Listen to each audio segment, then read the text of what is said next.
For more on the situation in and around Syria, let's now talk to Aisling Byrne, a project coordinator for the Conflicts Forum in Beirut for us. Good to see you. Thanks for joining us on RT today. We've heard reports of French officers being detained in Homs, and a local we managed to contact spoke of foreign fighters on the ground. Do you think covert operations are already underway in Syria? I think, yeah, there's been a lot of reports for the last few months about covert operations. I've seen press reports of French and other agents from the region, some of the Gulf countries, and Turkish intelligence officers being arrested. But these are press reports, so I'm not really able to confirm whether they're true or not.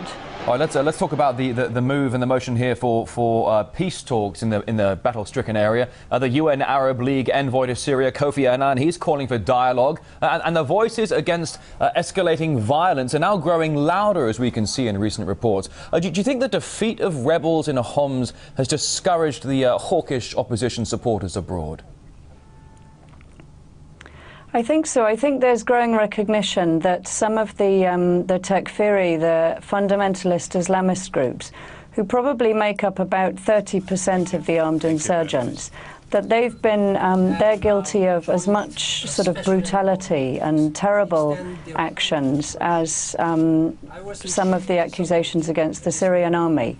And I just saw your clip interviewing a resident from Homs who said that they carried out terrible atrocities, and these have been documented in various reports, that on both sides. I think what's important to remember is that Homs really since last March, April has been the scene of, vicious sectarian conflict.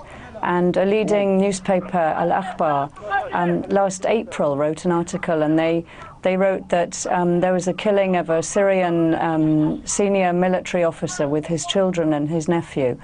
And they weren't able to verify, even at that stage last April, who actually had killed this person. There were rumors on both sides and counter-rumors and allegations.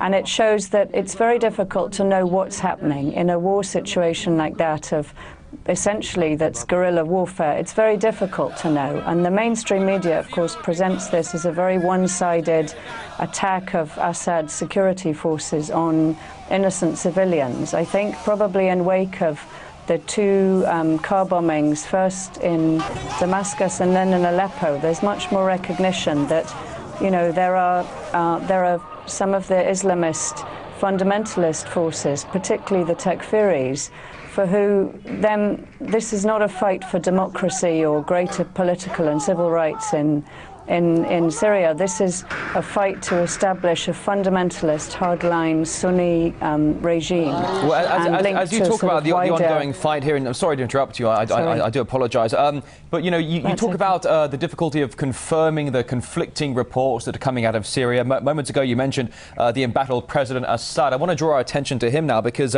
most UN Security Council members have condemned the humanitarian situation in Syria. Now today we're reporting the government appears to be cooperating with the Red Cross, allowing humanitarian aid to get into Homs. Do you think in any way that can actually help to ease the pressure on Assad at this point?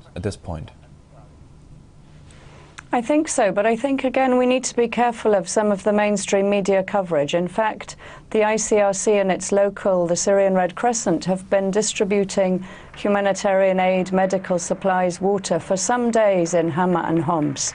And, for example, they did get ambulances through to take the injured journalists out of Homs. And it was actually the Free Syria Army who refused to let the journalists leave. So I think we need to be quite careful that, suddenly this has been allowed by the Syrian government, whereas in fact this has been going on for some time, and there are lots of on-the-ground reports, including from Al Jazeera, who've confirmed that it was actually the Free Syria Army who've stopped ambulances going in to evacuate both injured Syrians, civilians, and insurgents, but also the foreign journalists who were there. Well, Aisling Byrne, I wish we had more time for this. We don't. Project coordinator for the Conflicts Forum in Beirut. Thanks for coming on RT today. Thank you. Thank you.